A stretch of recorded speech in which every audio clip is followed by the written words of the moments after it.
Nesse vídeo eu quero apresentar para vocês um pequeno estudo sobre dois deuses gregos, Cronos e Kairos, e como eles continuam influenciando a nossa vida até hoje, tá?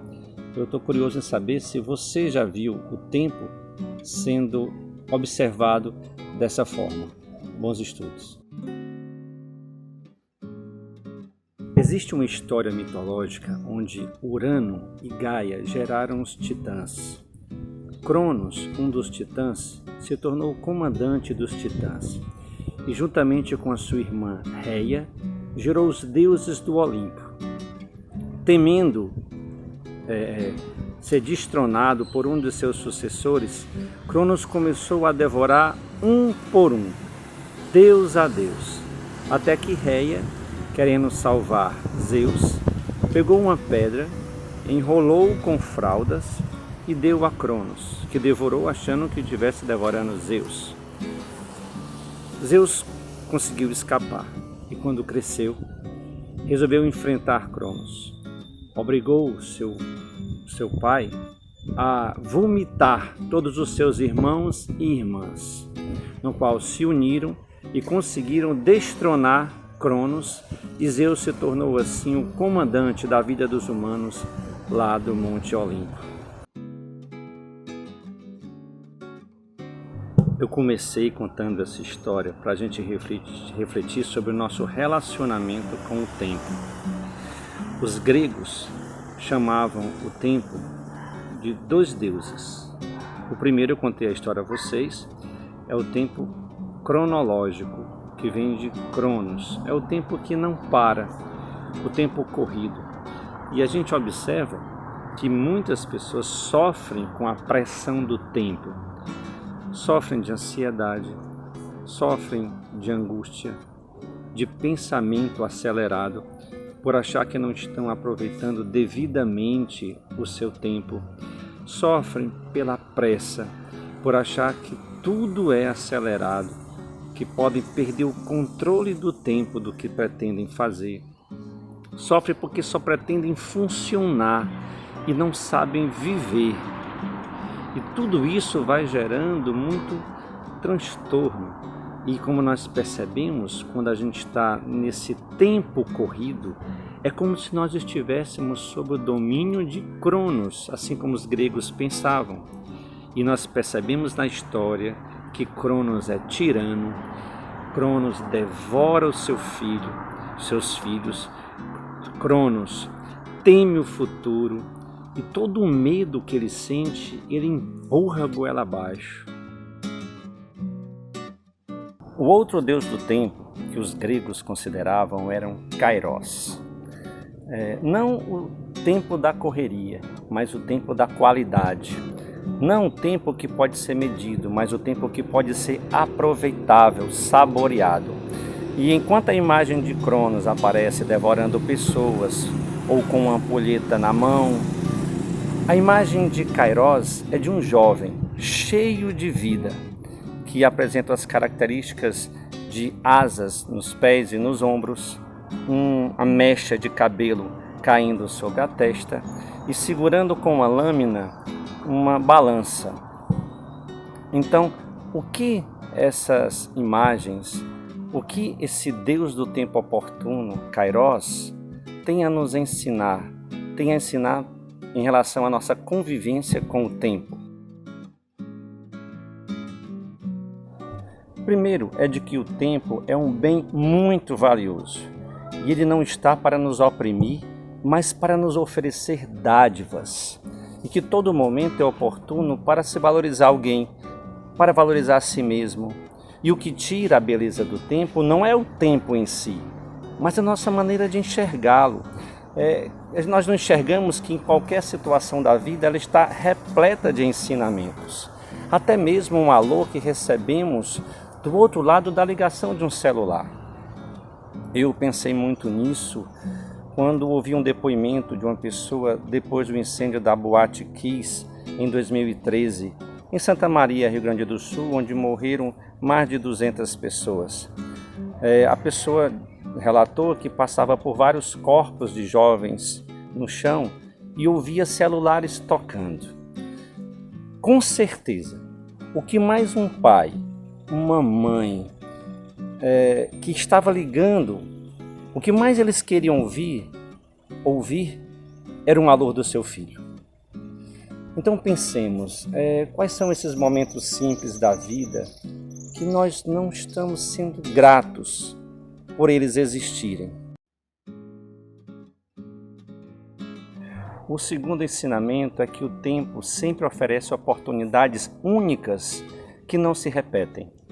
Isso não significa ter passividade, ficar só na minha, sem ir atrás, né? Mas viver, lutar, seguir adiante com uma postura de atenção, vigilância, nas oportunidades que aparecem, no caminho que se faz caminhando, no exercício da busca, quando o momento oportuno aparecer, principalmente o momento para sermos pessoas generosas, aí eu não posso deixar ele escapar. Eu pego ele pelo topete, né? Lembra o topete do Kairos? Tem esse sentido também, de pegar no topete, porque ele passa rápido o sentido das asas. E pensando assim, nós podemos viver com mais leveza, né? Aí lembra também as asinhas do Kairos, pois seremos mais otimistas, seremos mais gratos, teremos mais sabedoria, porque nós saberemos enxergar um deserto, onde todo mundo enxerga deserto nos outros, nós vamos também enxergar um oásis na vida das pessoas. E o fato também da lâmina que o Kairos aparece segurando, é porque outra graça que Kairos, o tempo oportuno, nos dá, é que a nossa vida é dividida em períodos, né? Em fases. Nós temos a nossa infância, temos a nossa adolescência, a fase adulta, a nossa velhice. E como se comportar diante de tantas dádivas, de tantas oportunidades, de tanto aproveitamento que esse tempo nos oferece. Aí entra o sentido da balança.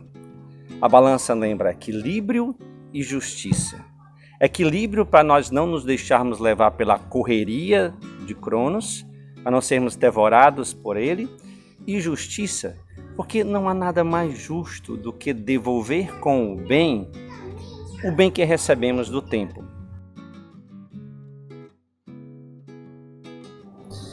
E no contexto bíblico, no Novo Testamento, agora com a encarnação de Deus, o nascimento de Jesus Cristo, que é Deus humanado, o tempo ganha outra qualidade. O lugar onde a criação se encontra com seu Criador. Kairos agora significa o momento em que Deus oferece a salvação ao ser humano. É o momento da graça. E não existe graça maior do que essa aproximação entre o céu e o tempo. Quando naquela frase dita por Jesus, completou-se o tempo e o reino dos céus está próximo. Parece até contraditório, já nessa aproximação, já que no céu não haverá tempo, calendário, dias, horas. Mas o que significa isso? Que se no céu não haverá tempo, no tempo haverá céu. E a principal referência desse novo tempo de graça, esse Kairos, é Jesus Cristo. E ele sobrevive intensamente esse transbordamento do amor a Deus, a si mesmo e ao próximo. Tanto nos seus momentos de dor como nos seus momentos de resplendor. Nos momentos de dor na cruz, que ele não olha só para si, mas ele olha para Maria, olha para João, olha para os seus algozes, olha para o bom ladrão, Dimas, e mantém um relacionamento de cuidado com cada um deles. E um pensamento de Jesus Cristo que eu admiro demais é o momento onde ele diz, quando baterem numa face, ofereça a outra face. Não significa dizer que nós vamos sofrer passivamente sem reagir à violência ou uma agressão. Mas o que eu entendo desse pensamento é que se a vida te oferecer, te ofender de um lado, mostra o outro lado. Se o tempo que você tem vivido tem sido o tempo de Cronos, o tempo da correria, o tempo do estresse, o tempo da angústia, o tempo de só sentir a pressão do tempo, Oferece o outro lado, mostra o outro lado para si mesmo e para as pessoas que você convive, que existe um outro tempo, um tempo de qualidade, um tempo que pode ser saboreado, que nós percebemos na simbologia de Kairos.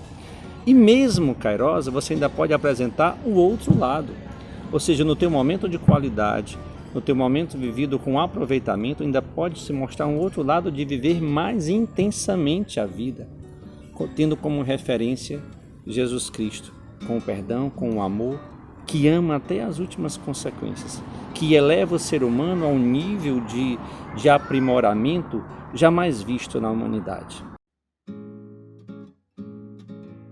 Obrigado por você ter acompanhado esse pequeno estudo até aqui, e eu termino com um poema do meu amigo Luciano Dídimo, que fala sobre novos tempos, que nós não vamos construir esses novos tempos presos aos nossos argumentos e nem presos nos tempos, mas utilizando os nossos talentos e aberto às mudanças de pensamento. Muito obrigado e espero que tenha sido muito proveitoso para você esse estudo. Novos tempos, confortáveis em nossos templos e presos em muitos alentos, vomitamos nossos lamentos, esperando por novos tempos. Firmes em posicionamentos, atolados em argumentos, esperamos por novos ventos que levem nossos contratempos. Não esperemos novos ventos, levantemo-nos dos assentos para construir cataventos. Vamos mudar os pensamentos, utilizar nossos talentos e construir os novos tempos.